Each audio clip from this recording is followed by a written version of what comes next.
Several people were killed and at least a dozen wounded in an attack at the Turkish aerospace industry's headquarters on Wednesday. Reuters correspondent Freddie Joyner reports. An explosion and gunfire could be heard coming from the Turkish aerospace industry's headquarters near the capital city of Ankara Wednesday, killing at least 4 people and wounding more than a dozen others, in what Turkey's interior minister called a terrorist attack. 2 terrorists, one of which was a woman and one of which was a man, were neutralized. Unfortunately, dear friends, we have 4 martyrs. We have 14 wounded. 3 of the wounded are in critical condition. Turkish President Tayyip Erdogan, alongside Russia's Vladimir Putin at a BRICS conference in the Russian city of Kazan, condemned the attack and accepted Putin's condolences. NATO, the United States, and the European Union also condemned the attack. That was Reuters correspondent Freddie Joyner. U.S. Secretary of Defense Lloyd Austin says there's evidence North Korea has sent troops to Russia. AP Washington correspondent Sagar Meghani has more. What exactly they're doing, left to be seen. But Austin says that they intend to take part in the Ukraine war on Russia's behalf. That is a very, very serious issue. South Korea's spy chief says 3,000 North Korean troops are now in Russia, being trained on drones and other equipment before being deployed to Ukraine. While Moscow and Pyongyang deny the troop movements, they have sharply boosted cooperation the past 2 years. South Korea worries Russia may reward North Korea for the troops by giving it technologies to boost its nuclear and missile programs. Sagar Meghani at the White House. This is VOA News. Donald Trump's campaign has accused British Prime Minister Keir Starmer's Labour Party of blatant foreign interference in the U.S. presidential election after some volunteers traveled to the U.S. to help campaign for Vice President Kamala Harris. Reuters correspondent Alex Cohen reports. Trump's team filed a complaint with the Federal Election Commission calling for an investigation into what it termed apparently illegal contributions from the Labour Party to the Harris campaign. British political activists have long traveled to the U.S. ahead of elections, which is allowed under U.S. rules. What isn't allowed is for these volunteers to make financial contributions.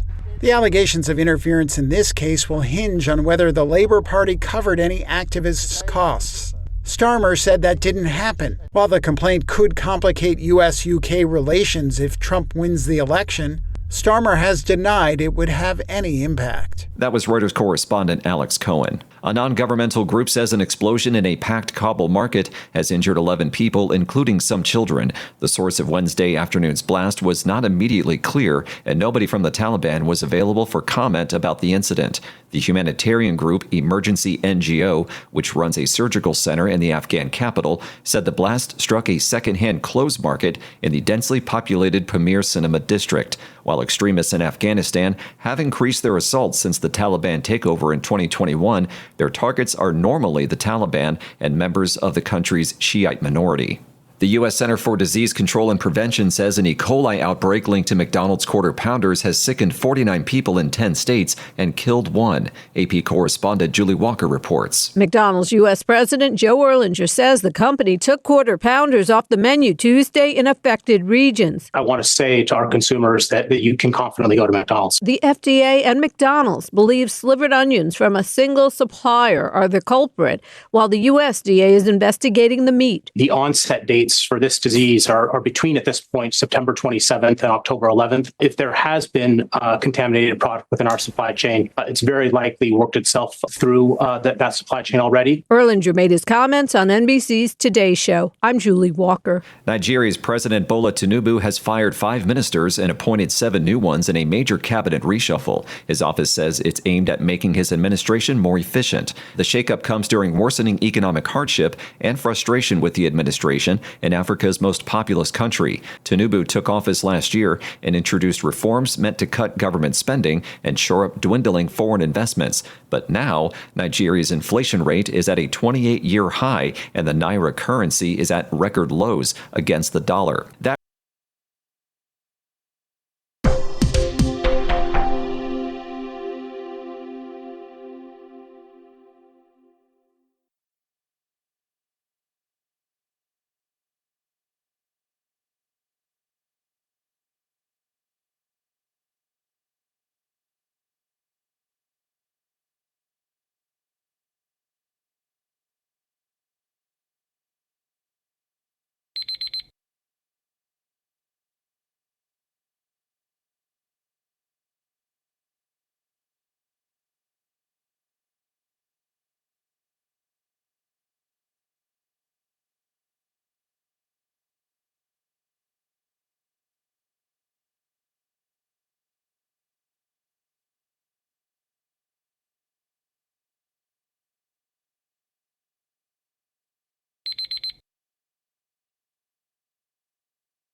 Thank you for watching.